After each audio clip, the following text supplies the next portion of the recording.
Saya bagi ilmu tentang emas, ilmu yang betul, apa yang saya buat, itulah saya sampaikan. Kalau saya cakap all time high, tak ada masalah beli.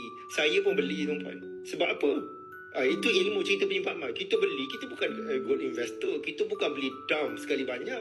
Kita beli sikit-sikit dalam jangka panjang. Semalam beli harga katalah 750. Katalah.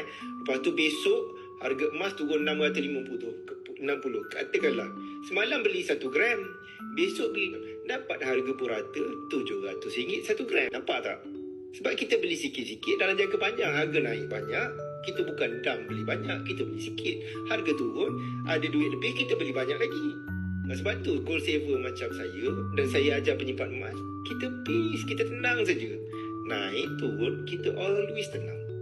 Yang jadi serabut ni tak ada ilmu. Harga naik susah hati, harga turun lagi susah hati. Harga naik menyesal sebab tak beli hari tu. Harga turun pun menyesal sebab beli semalam. Always susah hati, always menyesal. Sebab apa? Tak ada ilmu, dia tak tahu apa dia buat.